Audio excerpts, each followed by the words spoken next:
What's going on, everyone? So last year, the Los Angeles Lakers ended up taking home the in-season tournament, first ever in-season tournament championship. They hung the banner. I know a lot of people like to make jokes about it and stuff like that. Originally, the Lakers weren't going to hang the banner until the NBA was like, hey, which makes sense, right? The NBA wants the in-season tournament to be a thing. And if teams are just like, we're not, like, we don't really care, it doesn't really count, it's a bad look for the NBA. So I am glad that the Lakers hung the banner because I want to see how many they're going to win, especially if this becomes a real thing over the course of the history of the league. You know, right now it's the beginning, but what does this look like 10 years from now? At some point, this might be one of like the prestigious awards in the league, and it's very likely going to impact players later on down the road. It's like, oh, this guy's better than this guy because this guy only has, he has 3 championships, but he only has 1 in-season tournament, where this guy, he has 2 championships, but he has 4 in-season tournaments, right? Like, that's going to be part of the debate and discussion at some point. How long does it take to get there? We'll see, but at some point, that's going to be a thing. Just like various awards that didn't exist back in the day now are a big thing now, right? Like, so again, all of these things are a factor. And the Lakers really wanted the in-season tournament. I mean, LeBron and everybody talked about how it was very important for them to pull off that win, very important to win that championship. I just think LeBron, for his history and legacy also, right? I think he really wanted that to be able to say, like, yeah, I also won that before I retired, right? Not only did I accomplish all of this, but the first ever in-season tournament, I was able to win, and I won the MVP, and now he's in the history books for that regard. So that was something that was very meaningful. Lakers took that very serious. Curious to see how serious they take it this season. Also, we need to see, how does this roster shape up? Is the roster the same that it is right now, or do they end up pulling off some trades? Supposedly, they're supposed to do at least a salary dump trade to bring in, potentially like a Gary Trent Jr., Spencer Dinwiddie. But we'll see. See how it plays out. However, the Lakers last year, for being honest, had a very easy group stage. The only real competition was the Phoenix Suns. Like, that was the only team that really, like, would have given them any trouble. And we beat them all 3 times, right? But this year, we finally got the actual grouping. And I want to stick to the actual Lakers one.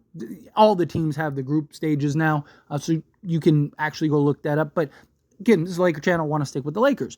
Lakers actually got a pretty tough one this year, right? Not only do they got the Phoenix Suns again, right? They have the Oklahoma City Thunder, who are much improved and are going to be looking to make a noise and looking to make a statement.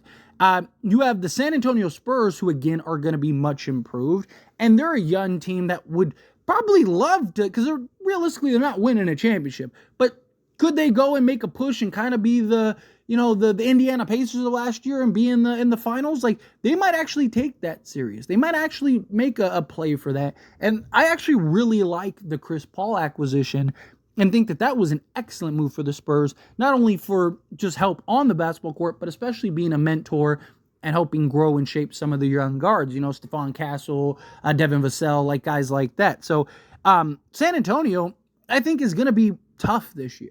Right? I don't think that they're going to be like one of the top teams in the league or anything like that, but I do think that they're going to get a lot of wins that they would have gotten otherwise. I also think that they're going to be much improved. Victor Wembanyama is only going to get better, which is terrifying given how good he was last year.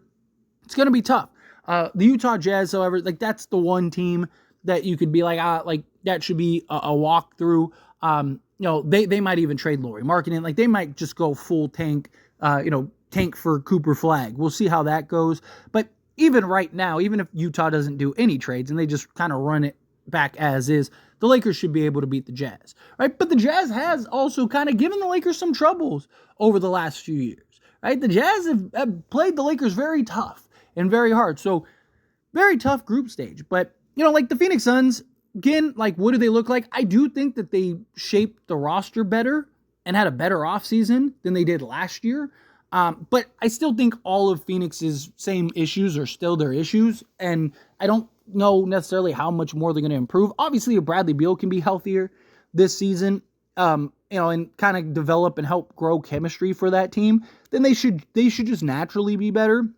But I still don't look at Phoenix as like a contender. Like, every single problem I said that I thought the Phoenix Suns were going to have, and again, it's all in video form, literally had all the exact problems, like, to a T. I couldn't have gotten any more right when it came to that, because I don't I don't think that Bradley Beal, Devin Booker, and Kevin Durant make sense as a trio. Now, a lot of people think big threes don't work anymore. I actually disagree with that. I actually think big threes can work, but you have to have the pieces that complement each other.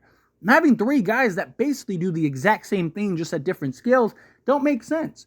They were the worst fourth quarter team in the league last year, and they had a team with Bradley Beal, Kevin Durant, and Devin Booker. Why? Because all three guys believe that they're the closer. All three guys are used to having the ball in their hands. All three guys are best in isolations. It's silly. It's one of the reasons why I don't think Sacramento is going to be as good as people think. I think Sacramento has a lot of the same issues that the Phoenix Suns have, and I think that that's going to be an issue for them too, but we'll see how that goes. Either way, look, I think the Lakers can once again beat the Phoenix Suns. I'm also interested to see how serious do the Suns take this. Again, they weren't like rushing people back or anything to like compete last year. I don't think that changes this year, right? Like Lakers, Suns, like teams like that, like they want a championship. They don't just want in-season tournament. Like, yeah, it'd be cool to win both, but they want the NBA championship. So Phoenix, I think, is a team that, if guys are kind of nicked up, they're probably going to rest them and not really kind of push hard for the in-season tournament. But I also question that with the Lakers, right? Like, how much do the Lakers really try to push for that, especially when you got to play extra games and stuff? Lakers already kind of got their trophy in that regard.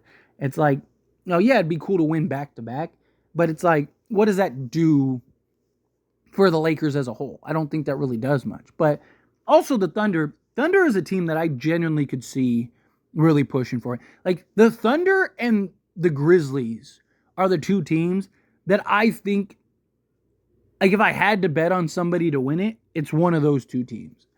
Because I think the Thunder, again, are improved. I think that they solved a lot of their issues in getting Hartenstein as well as, bringing in Alex Caruso. But I also think that, like, they're a young team that one would have the energy to go win that and then go win the NBA championship, right? Where you look at some of these teams like the Phoenix Suns, right? Like the Phoenix Suns, they're an older team. Kevin Durant is older, right? Bradley Beal is not a model of health. So they're going to prioritize, winning a championship over the in-season tournament. Where a team like the Thunder, they can kind of prioritize both because they're so young, because they're so energetic. Right, because they have such good athletes on that roster, that I think that they very well could just go, hey, let's go push for this. Let's go try to win it and try to make a statement, right? Like, let's go win the in-season tournament and show the world, like, hey, we're coming, right? Same thing with a team like the Memphis Grizzlies. So, again, if I had to bet, I don't think the Lakers win it this year. Even if they do, like, let's say the Lakers make several trades. Like, let's say best case scenario. Let's say they get, like, Jeremy Grant, Walker Kessler, GTA, and like one other guy, whoever it is. Maybe it's Spencer Dinwiddie, right? And it's like, man, Lakers are much better. They got size. They got real 3-and-D guy, right? They got a real center, right? Like, let's say best case scenario happens for the Lakers. I still don't think that the Lakers are going to push for the in-season tournament like they did last year. I think the Lakers will kind of just be like, yeah, if we win it, we win it. But like, LeBron's a little sore, sit him. Where like, he was sore and it was like, no, I'm playing, right? I want to go win this thing. Where I don't think the Lakers are going to prioritize that this year like they did last year, because I think the Lakers already look at it as like, hey, we already got it. We got the first one ever. Can't change history, right? Like, so let's just focus, stay healthy, do what we got to do. Still got to play the games, still count for the regular season. So obviously you want to win, but I think that they'll treat those games as closer to regular season games, where last year they kind of treated them more as like playoff games. Like, we have to win these games. And they did. They won all of them. So anyway, as always, this is a discussion. I pass a question on you. Let me know your thoughts and opinions down in the comments below. What do you think? How do you feel? What are your thoughts? Do you agree? Do you think like, yeah, Lakers are going to, they'll just kind of chill when it comes to that? Do you think their bracket is tough? Do you grouping stage? Do you like the grouping stage? Do you want them to go make the push and win the championship? Do you want to see them go win that in-season tournament? Are you kind of like, it's not a big deal? I think that we all would love to see the Lakers go back-to-back in that regard, but obviously championship over everything, right? Obviously we want to see the Lakers actually get the job done and win a championship this year over the in-season tournament, right? Like, I would trade last year's in-season tournament tenfold if we can win a championship even this year, right? Not even that, like, give me a championship this year if you had to give that up. So, again, prioritizing championships I think is more important than the in-season tournament. But I do think the in-season tournament at some point will be looked at in a very favorable way. I think at some point it's going to be, like I mentioned earlier, right?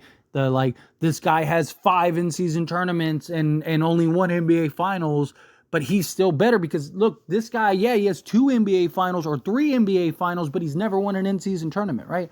I think at some point there's going to be, they're going to stack 2 in-season tournaments is equivalent to 1 NBA championship or something, whatever it turns out to be. But anyway, again, have a feel whatever your thoughts are. Let me know down in the comments. That being said, if you haven't liked this video, hit that like button. Helps me a lot. So we enjoy these types of videos, and I truly appreciate it. Not subscribe to the channel, hit that subscribe button. Turn on the bell notifications. Appreciate y'all. See you in the next one. Thank you.